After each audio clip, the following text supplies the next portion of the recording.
In the heart of Ogwashi, a sun-drenched village wrapped in red earth and whispers, there lived a woman known only as Mama Nalu.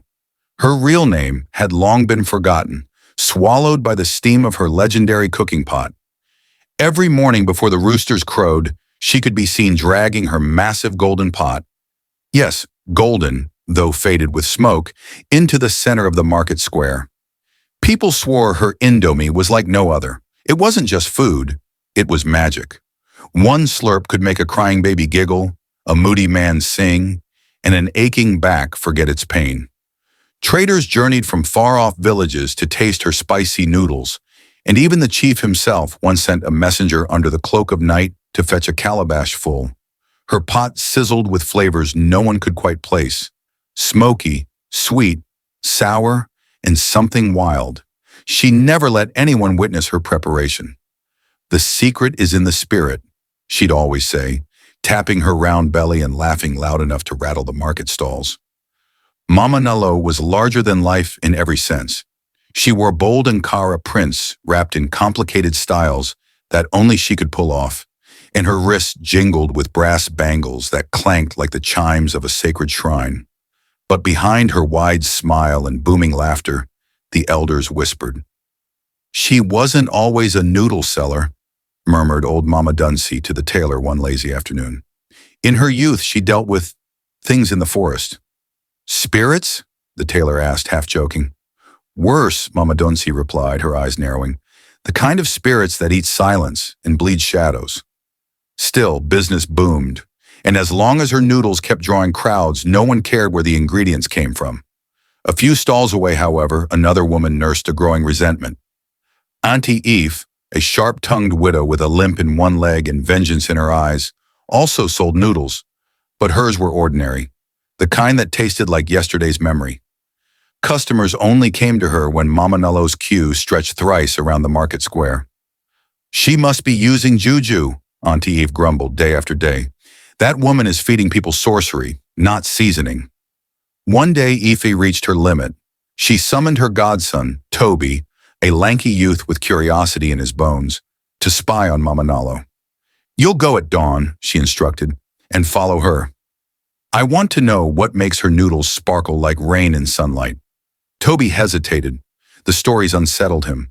But when she promised him a new pair of sneakers from Onitsha Market, his doubts melted away. The next morning before the cock crowed, Tob crept out and followed Mama Nalu.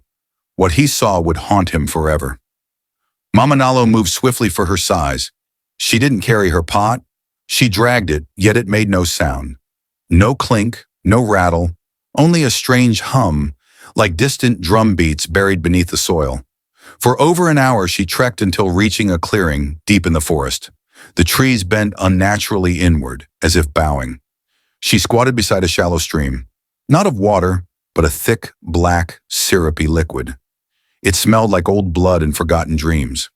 From her pocket she drew a brown gourd, whispered words lost to time, and poured its contents into the pot.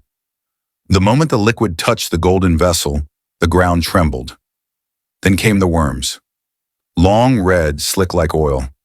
They slithered up from the soil by the hundreds, drawn to the scent.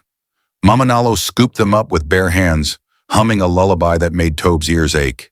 The worms didn't squirm, they seemed to offer themselves.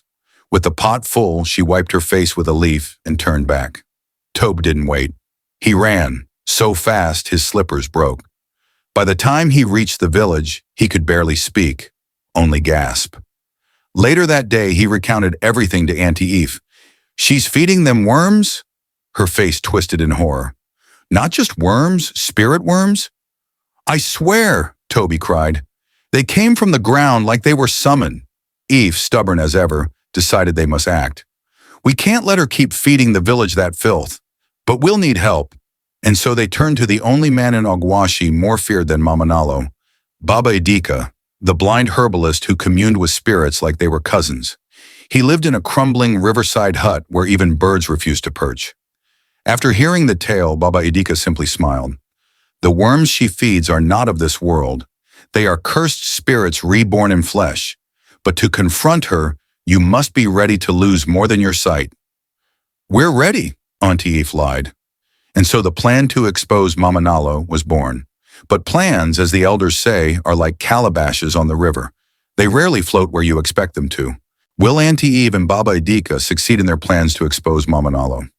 If you enjoyed the story, don't forget to like, subscribe, comment, and turn on the notification bell to be notified when part 2 is uploaded.